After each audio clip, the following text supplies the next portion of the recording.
બોટાદમાં કોન્ટ્રાક્ટરના ઘર પર પથ્થરમારો કરવાની ઘટના પ્રકાશમાં આવી। પાળિયાદ રોડ પર કોન્ટ્રાક્ટર હિતેશ ગોરેચાના ઘર પર 4 જેટલા શખ્સોએ પથ્થરો ફેંક્યા।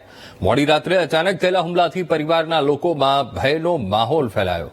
પરિવારના જણાવ્યા મુજબ અગાઉ પણ 3-4 વખત પથ્થરમારો થયો હતો અને જે તે સમયે પોલીસ ફરિયાદ પણ નોંધાવી હતી, જેમાં પોલીસે માત્ર એક આરોપીને પકડીને જામીન પર છોડી મૂક્યો હતો।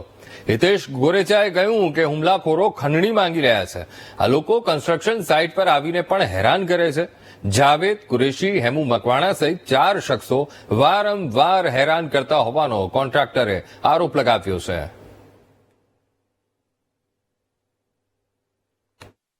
પાંચમી ફરિયાદ હું કરવા જઈ રહ્યો છું। 6 અરજી પોલીસ સ્ટેશનમાં આપી છે। એસપી ને રૂબરૂ મળ્યો છું, ડીવાયએસપી ને રૂબરૂ મળ્યો છું, છતાં કોઈ આના પ્રતિઘાત પડતા નથી અને આ લોકોને એક જણાની ધરપકડ કરી હતી। મેં 4 લોકોની ફરિયાદ લખાવેલી છે અને જામીન ઉપર એને છોડી દીધો। કાલે ફરી અને 4 જણાએ મારા ઘર ઉપર હુમલો કર્યો છે। આ અત્યારે ખંડણી માગે છે મારી પાસે, કોઈ પણ જાતની પૈસાની લેતી દેતી નથી। કેટલા રૂપિયા માંગે છે તમારી પાસે? 15 થી 20 લાખ રૂપિયાની ખંડણીની માંગ કરે છે। આની બિલ્ડિંગ કન્સ્ટ્રક્શનનો મારો વ્યવસાય છે। સાઈડ ઉપર વોચમેનને માણસોને આવીને ગાળો દઈ જાય છે, મારે છે।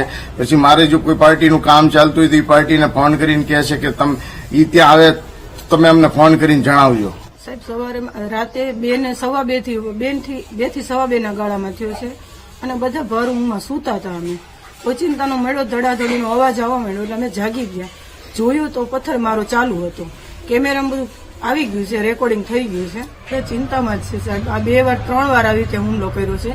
એક દિવસ તો 3 વાર, આખો દિવસમાં 3 વાર, 24 કલાકમાં 3 વાર કર્યો હતો, પછી પાછો 2 વાર કર્યો હતો, આજે ગઈકાલે રાતે કર્યો પાછો। પોલીસ આવે છે, આવીને જોઈને જતી રહે છે, કોઈને પકડતા નથી। પકડે તો એકને પકડે। 4 ની ફરિયાદ કરી હતી અમે 4 માંથી એકને પકડ્યો હતો, અત્યારે જામીન ઉપર છૂટી ગયો છે।